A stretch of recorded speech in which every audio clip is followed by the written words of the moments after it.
Hello, I'm your host, Christopher Power, and welcome to the Today Show, Kojiko, Your TV on the Disability Channel. Our guest today is named Mr. Multimedia by Billboard Magazine, a fundamental part of the North American family entertainment scene, winner of the Parents' Choice Award, and four-time Juno Award winner, and a man who crawled out of a hollow log for 12 seasons over 900 episodes, the Canadian Minister of Positivity, Mr. Fred Penner. So stay tuned.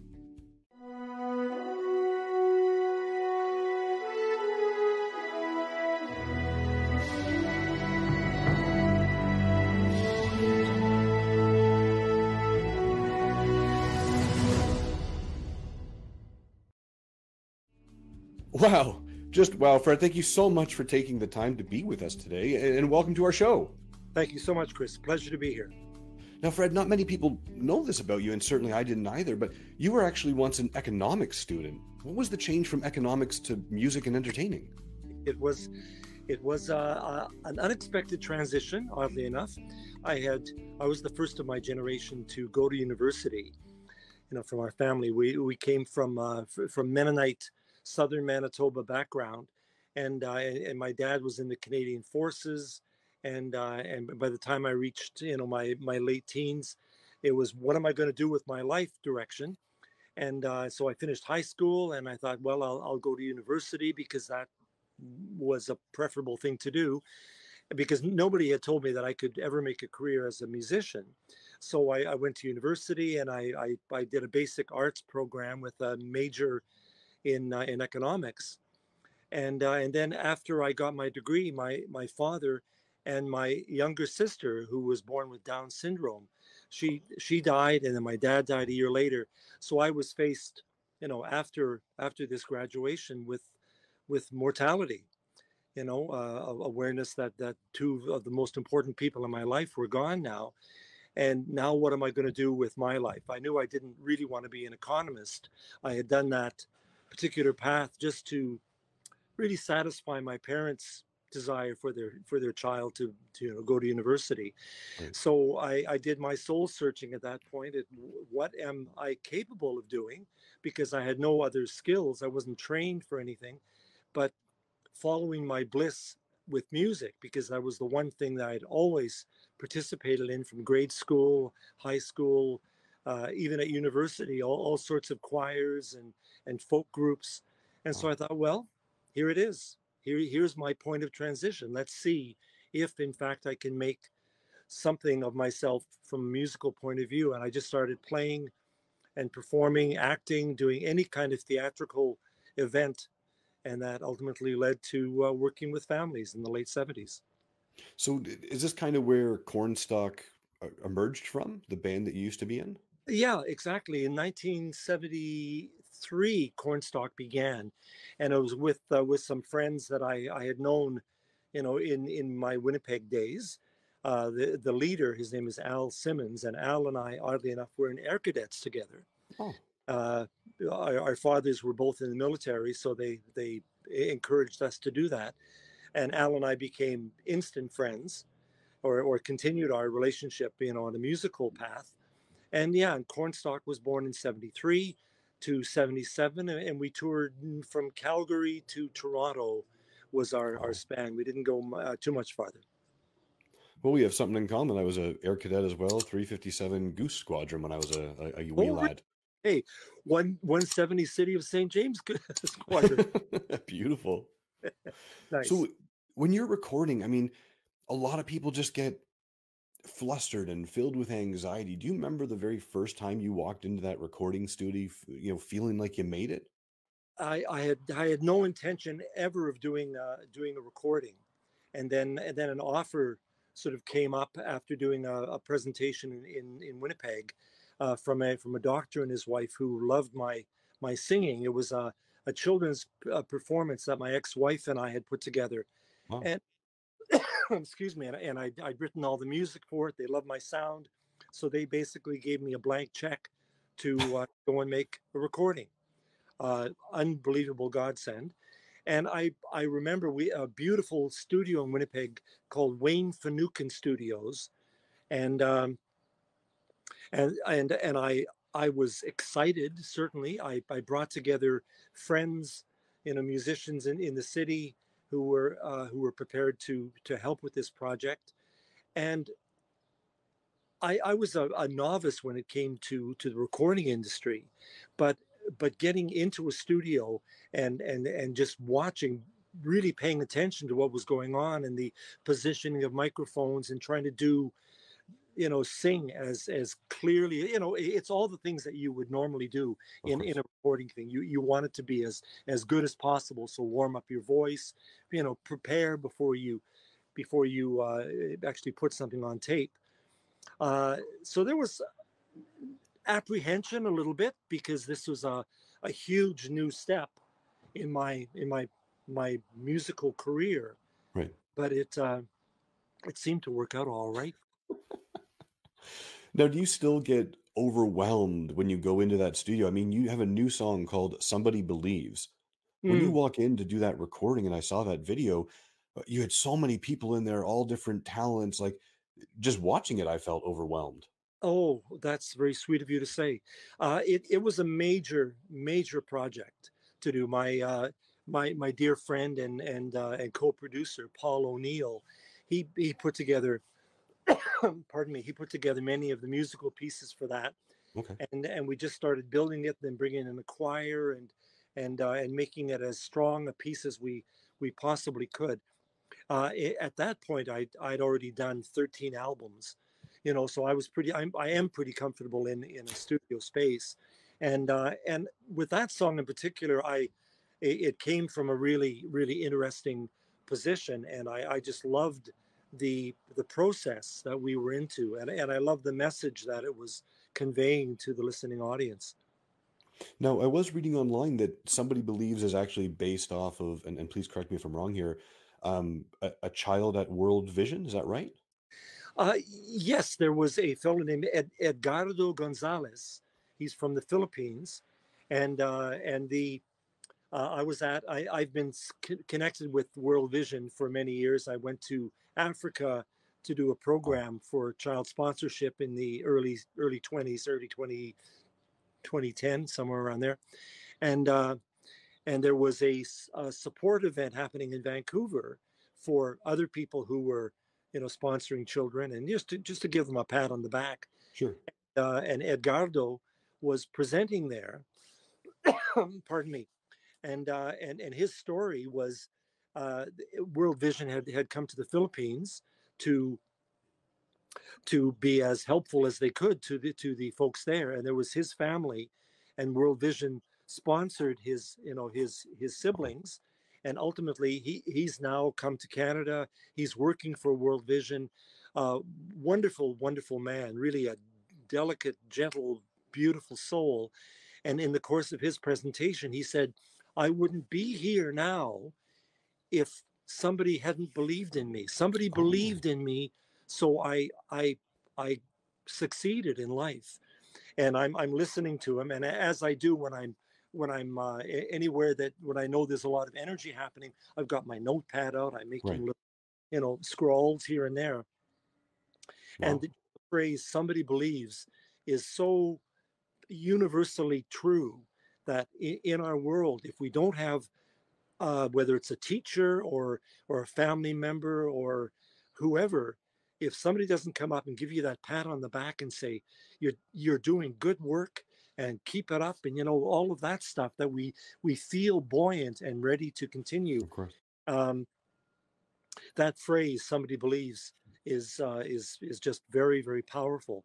So I absorbed that. I went back to my hotel room, and within about an hour I had the song. It was one of Beautiful. those, inspirational moments that really filled me, certainly to the brim. Now, you had mentioned your experience with 13 children albums released and your Yeah. familiarity with the studio. You actually have an album called Fred's Favorites. But is Mhm. there a Fred's favorite song out of all the songs you're like, that's the one I love the most? There's a lot of tunes that I've written along the way, and as I said, some of them happen very quickly. Some of them are you know t- are still works in progress.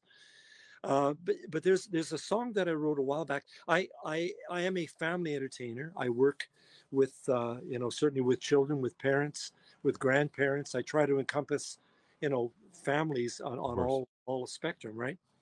And I try and bring messages that have value, like somebody believes, like take good care of each other. The last song of Fred Penner's Place, and there's a tune I wrote called Proud. And as we're going through this COVID experience, and I've used this a few times in performance, how I am so proud of the caregivers and the frontline workers and all the people who have put themselves on the line to make a difference for all of us. So Wow. the word proud, the song itself, you've got to be proud of the people around you, proud of the things that you do, proud of your dreams and feelings inside, never afraid to let them come true, never afraid to make them come true. That's Uh, beautiful. so it has that kind of message that is again universal, but it touched people, and I've had lots of really positive response to that song and to that message and to that energy. So I'll put Proud at the top of the list today. Beautiful. We're going to take a quick break and we'll be right back. Excellent.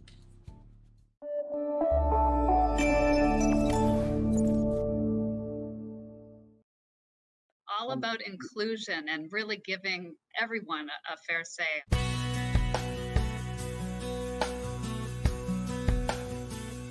Welcome to the Today Show. This is our flagship show. I am Unstoppable Tracy. I am Zach Damon. It is a pleasure to be here. I am excited. What is up? We have a great show today. Jay Stoyan here for the Disability Channel, the world's only inclusive channel for and by persons with disabilities. Get ready to be inspired, everyone. We have people watching from all over the world, but also all over Ontario. We also take a concerted attention in the veterans community. In moments of stress and trauma, we can get a hold of ourselves. To help make a difference for people with disabilities, to show people how to love themselves or their disability. I appreciate it. I appreciate you guys having me, giving this platform for myself and other people with disabilities. Thank you so much, folks, for joining us for this episode of the Disability Channel of Detroit. Please tune in next time.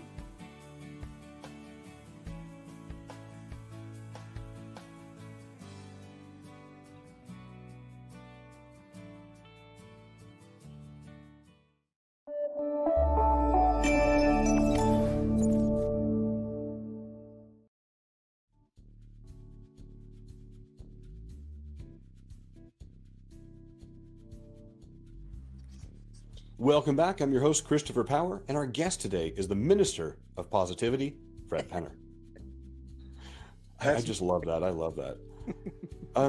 So with some of your songs, you actually sing both in English and French. Is there a hidden meaning? Like, what's the importance to do that for you? Well, we are a bilingual country, certainly, and I lived in Ottawa for a year and a half. My dad was transferred there with the Canadian Forces, so we lived in Hull or Gatineau for those the couple of years, and I learned my foundation of French was in grade 4.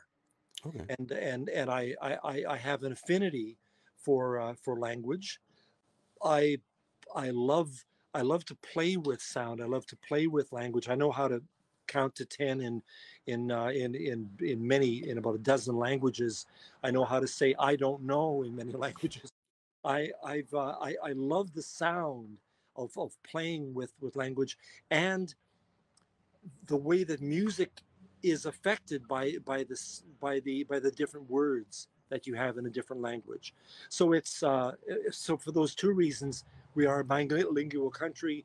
I celebrate all languages, and so putting some of that on my Christmas album. I'm not sure if you've heard that yet. There's probably 10 different languages. There's 17th century Spanish, Ukrainian. Actually, with the Ukrainian crisis now, there's 2 Ukrainian Christmas songs on that album, and my heart just goes out so deeply to the challenges that are happening there. But so I have French, Spanish, Italian, German. That album is really a celebration of language and music of the season for me. That's really cool. Now, you mentioned about our hearts reaching out. So many people love your music, myself included, Cat in the Hat. I remember my parents singing that to me, and I know that I'm singing it to my son. Do you ever get overwhelmed by the impact you've had on so many lives and the generations to come with everything that you've done? Your music, just absolutely everything. That's an interesting thing, because my wife has pointed it out a couple of times that there's an arrogance that can happen if you take the comments that people make to you too seriously. Okay. I mean, I've been on the road performing for 45 years. I've had countless beautiful comments from people, really heartfelt moments to the point of tears, at somewhere along the way. But this is advice for any performer, is you can't put stock in that necessarily. Okay. It's like, I'm not expecting people to bolster me with my music. I create from my heart. I do it to the best of my ability, and I put it to you to absorb it. But for me to expect that it's going to make a difference, and where I could be overwhelmed by that, and this is my wife has learned this lesson and passed it on to me. It's none of my business. Fair enough. That part is none of my business. I can only do the best that I can do with the gifts that I have, and however you take it is where you take it, right? That's fair. So 2020, we were in the midst of the pandemic, but that actually marked the 40th year of your song, The Cat Came Back. Yeah. And some people say that this actually kickstarted the career for you. So what was it like creating The Cat Came Back? Well, that's an interesting story, because The Cat Came Back, and I know there are many people who are under the illusion or the disillusion that I wrote the song originally. Okay. It's actually from 1896. It was part of the old minstrel shows and Chautauquas, in the northeastern United States. And I remember hearing the song when I was growing up, but it was a major version. A singer named Sonny James recorded it, with a major key, and then I found the minor key, the E minor D CB7 turnaround, and it was so much fun to play. I was in a jam with my brother and a cousin of mine in Winnipeg, and it just felt so good to play that pattern and to work with it. So when the offer came to do an album in the late 70s, that was clearly going to be the signature tune of that album, along with other songs that I'd grown up with, like Ghost Riders in the Sky, that was never considered children's songs. It Ain't Gonna Rain No More from 1924 was not considered a children's song. It was sort of a novelty tune. But I just brought together as many songs as made a difference to me, and the Cat was at the top of that list, and it certainly was, as I said, has become my signature tune, and it's taken on many different verses. I've adapted it, I've altered it a number of times for different occasions, like when the Winnipeg Jets were finally came back to Winnipeg. I wrote The Jets Came Back. And there's an interesting thing that we're in the middle of right now. There's a band from the West Coast called 5 Alarm Funk. Okay. I know that band. They're a big drum, big sound. I mean, a huge band, and we've been collaborating the last while doing The Band Came Back. And I wrote the lyrics for it, and I recorded the song, and that's going to be released as a single before too long. So you're in the front line of this information, Chris, here before it's even done. But that's the song has just continued to fill me. I love playing it. I never tire of putting it to an audience, and I'll be doing that in the next couple of days in Revelstoke and Kelowna, and then some island performances over the next couple of months. Brilliant. So you're a writer, you're an author, you're a singer-songwriter, a composer, actor, husband, father, TV host. What is something that people just blatantly tend to misunderstand about you?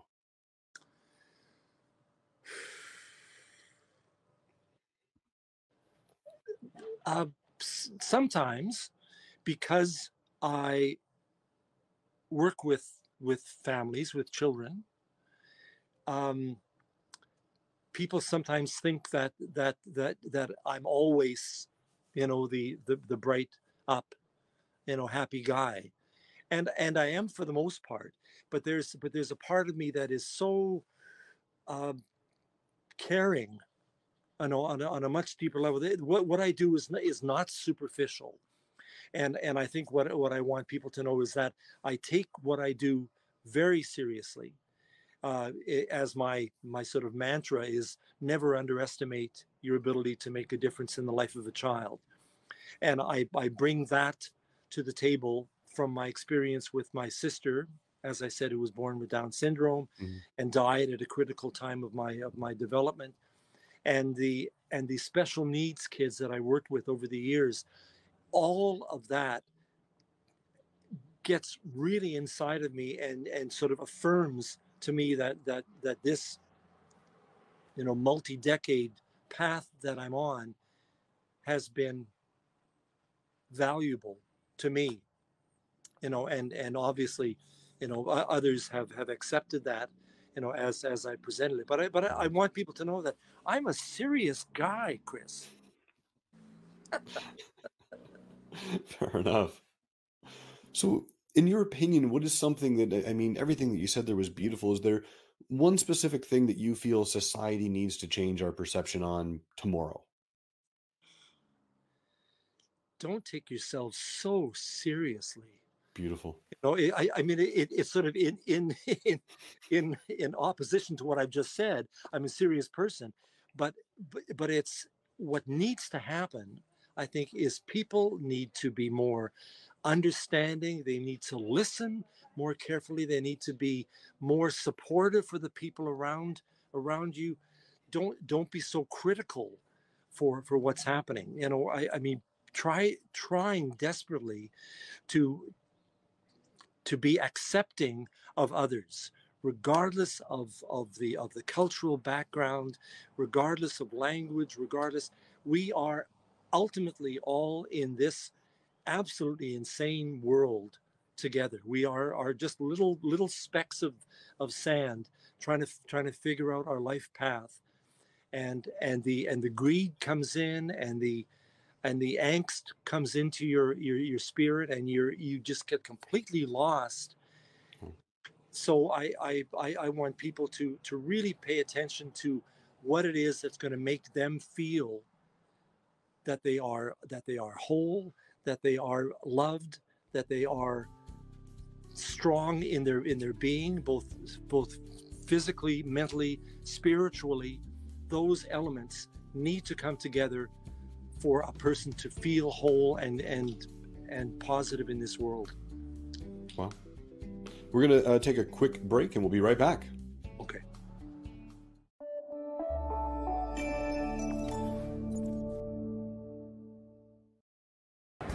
Hi, this is Dave Stevens for the Disability Channel. An inability to break out. I'm sitting by the door on the second floor, losing my 7-year war. It's not an illusion, so why the exclusion? Yeah, it doesn't matter. It's about you. So,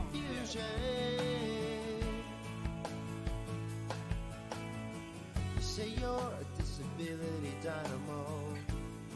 Joining me, and welcome to this beautiful Travelers Championship. I only want one accolade from you. So my story is unique, it's amazing, but it's not anything that you guys don't have inside of you. I'm not a hero, I'm not anybody special, I'm just this guy without legs that went out, and I just did it.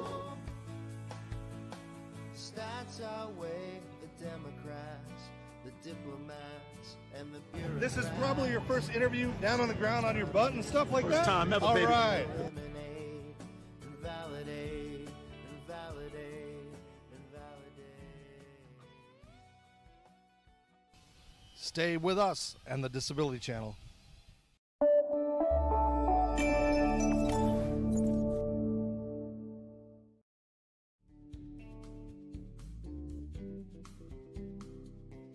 Welcome back. With me today is multi-award winner and family entertainer, the Minister of Positivity, Fred Benner.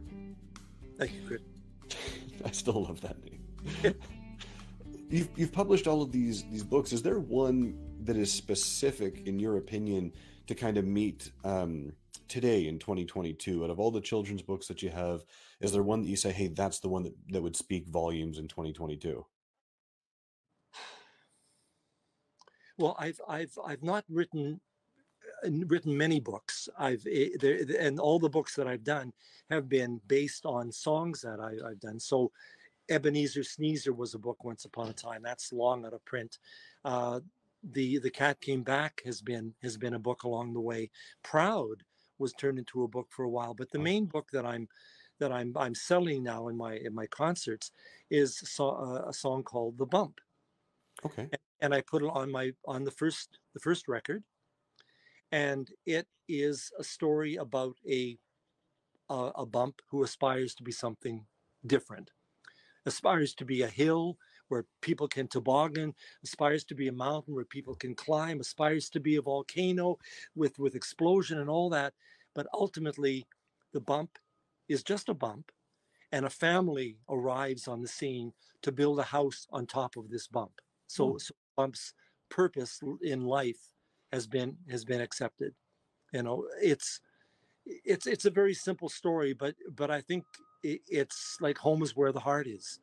Okay. It's the message is learn to be content with what you've got, do the best with what you have, and celebrate who you are in this world. Wow. So it kind of leads me to my next question. A lot of people feel if they had a time machine, they could go back in time and say, I would tell this to my younger self and get started sooner rather than later, or change direction. Is there something that you would go back and tell your younger self to do? As I was saying at the beginning, nobody ever told me that I could make a career out of performing. If someone had said that earlier on, I received lots of, hey, Fred, that was good. You sang that well. You played that well. But nobody ever said, why don't you go to music school? Why don't you actually learn the intricacies and the skill of composing? Because I've written hundreds and hundreds of songs, but I've always felt that I didn't quite have the skill to score them properly. Okay. But then the Beatles didn't know how to write music either. So, put that in perspective. But I think if someone had said earlier on that you really do seem to have an affinity for music, why don't you consider following that path? I may have gone that direction, and then my path may have altered, in a different way where I would not be where I am now, for whatever reason. Sure. I have no disappointment with not having gained those skills earlier on. I feel totally fulfilled as a musician. I feel fulfilled as a creator. I feel the buoyancy of a very big life. I'm 75 years old now, and I'm still I'm going back on the road after COVID. So we'll see how that goes. So I love the life that I'm living. I love the work that I've done over this amount of time, and I just encourage people to follow your bliss, do the absolute best you can to be the best person you can be. So you had mentioned that you're going back on the road there. Where can people learn more about your upcoming projects and tour dates and everything like that? Yeah, On fredpenner.com. Okay. My tour information is there. People can send me email that comes straight to me on that site if there's questions. We've got dates now until the middle of July from coast to coast. I just signed a contract for a gig in Grand Falls in Newfoundland on the 18th of July, and playing in Nanaimo this next month, in Victoria in June, and the children's festivals in Vancouver and in Winnipeg over the next while.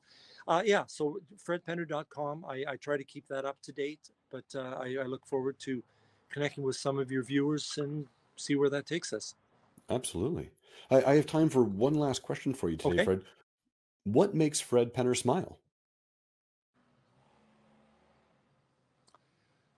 The simplest things I can, as I look around me, I'm just about to get my hair cut, and the building you see behind me is my haircutter space. But they've got a beautiful garden here, and I'm looking at a rose bush beside me, and I'm seeing the beginning of sprouts happening.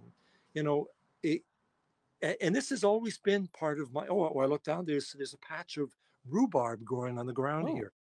That delights me. That makes me smile. Seeing the simplest things in life can bring me to tears occasionally. And that's, I think that's definitely something that my mother taught me. She was really strong and a wonderful soul. She passed about 15 years ago now, but she had a similar kind of sensitivity, and that's what makes me smile. The littlest things can take me there easily. That's awesome. Fred, I really appreciate your time and thank you for being here for us today. I'm your host, Christopher Power. Our guest today is the amazing and wonderful Fred Penner. Don't forget to check out Fred at fredpenner.com and head over to disabilitychannel.ca for more great content. Excellent. Remember to have a fantastic day and smile to inspire. I will. Smile, smile. Thank you, Fred. Bye.